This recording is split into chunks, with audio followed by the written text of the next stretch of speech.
علی محمد توبوا الی اللہ صلو علی الحبیب. میٹھے میٹھے اور پیارے پیارے اسلامی بھائیوں، جو عرب امارات کے شہر دبئی میں مقام سوڈانی کلب میں دعوت اسلامی کا آج ہفتہ وار اجتماع یہاں ہو رہا ہے خصوصیت کے ساتھ. اللہ تبارک و تعالی ہم سب کی حاضری کو قبول فرمائے، ہم سب کے گناہوں کو معاف فرمائے، اپنی نافرمانی سے ہم سب کو محفوظ فرمائے.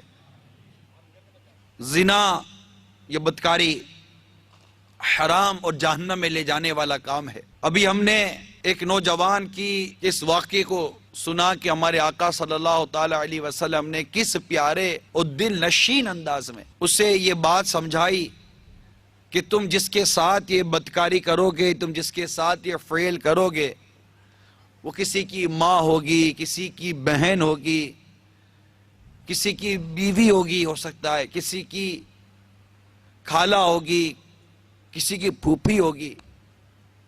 یقیناً کوئی بھی اپنے لیے پسند نہیں کرے گا کہ میری ان رشتوں کے ساتھ کوئی اس طرح کا فعل کرے.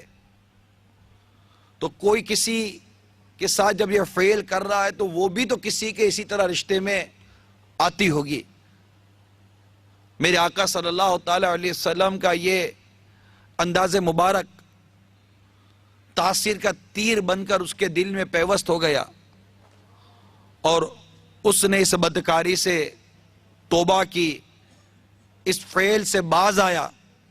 اور پھر میرے آقا صلی اللہ تعالی وسلم نے دعا فرمائی. اور میرے آقا کی دعا ہے کیسے رد ہو سکتی ہے؟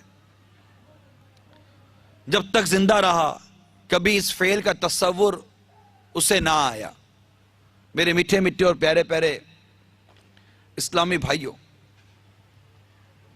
بدقسمتی سے آج مسلمان اس فعل میں کہہ سکتے ہیں کہ دن بدن گرفتار پر گرفتار ہوتا چلا جا رہا ہے. کئی ایسے طبقے ہیں، کئی ایسے ماحول ہے جس میں یہ عادت بڑی تیزی کے ساتھ سرایت کرتی چلی جا رہی ہے. مسلمان اس فعل کی نحوست اور اس کی تباہ کاریوں سے گویا کہ ایسا لگتا ہے کہ ناواقف سا ہوتا چلا جا رہا ہے. جبکہ جب کوئی شخص یہ فعل کر رہا ہوتا ہے وہ جانتا ہے کہ یہ میں غلط کر رہا ہوں، وہ جانتا ہے کہ یہ غلط ہے، یہ درست نہیں ہے. کیونکہ کوئی شخص بھی سر عام یہ فعل نہیں کرتا. جو کرے گا چپ کر کرے گا، اس وقت کرے گا جب اسے کوئی دیکھتا نہ ہو، اور کسی کو بتاتے ہوئے ڈرے گا، کوئی جانے اس سے ڈرے گا، کیونکہ وہ خود اس فعل کو برا سمجھتا ہے.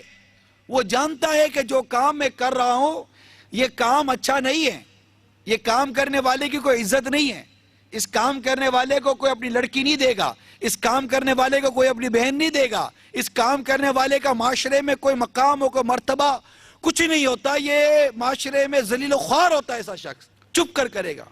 یا آپ کہیں گے نہیں بھائی پتہ ہوتا ہے، تو پتہ انہی کو ہوتا ہے جو اسی طرح کے اس کے دوست ہوتے ہیں، جو اسی طرح کے اس کے گھر والے ہوتے ہیں. وہ جا کر اپنے باپ کو نہیں بتائے گا کہ میں نے یہ کام کیا، فخر نہیں کرے گا. وہ جا کر اپنی ماں کو نہیں بتائے گا، وہ جا کر اپنے خاندان میں اپنے رشتہ داروں میں نہیں بتائے گا. وہ اپنے منہ کو چھپائے گا، کیونکہ وہ جانتا ہے کہ یہ کام جو میں کر رہا ہوں یہ کام اچھا نہیں ہے، بہت بڑی برائی ہے. قرآن پاک میں اس کی مذمت آئی ہے، احادیث مبارکہ میں اس کی مذمت آئی ہے. بلکہ وہ اسلام جو برائی کو جڑ سے اکھاڑتا ہے، اسلام برائی کو جڑ سے اکھاڑ کر پھینکتا ہے. وہ اسلام ہمیں یہ پیغام دے رہا ہے. اسلام کا یہ پیغام ہے، میرے قرآن کا یہ پیغام ہے، اللہ کے کلام کا یہ پیغام ہے. چنانچہ مقتوط المدینہ کا مطبوعہ کنز الایمان و خزائن العرفان کے صفحہ نمبر 513 پر سورہ بنی اسرائیل پارہ 15 کی آیت نمبر 32 میں ارشاد ہوتا ہے، میرے آقا نعمت امام اہل سنت مجدد دین و ملت پروان شمع رسالت امام عشق و محبت مولانا شاہ امام احمد رضا خان علیہ رحمت الرحمن اپنے شعراء آفاق ترجمہ قرآن کنز الایمان میں اس کا ترجمہ کچھ یوں کرتے ہیں، اور بدکاری کے پاس نہ جاؤ، بے شک وہ بے حیائی ہے اور بہت ہی بری راہ، وَسَاءَ سَبِيلًا، اور بہت ہی بری راہ ہے۔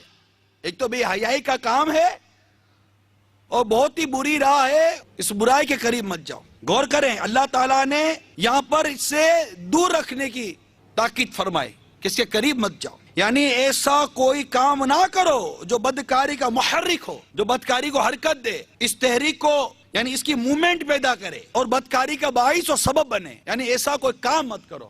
یہ اسباب ہے، ان سے بچو۔ مثلا جن سے آدمی اس بدکاری کے قریب جاتا ہے وہ اسباب کیا ہیں؟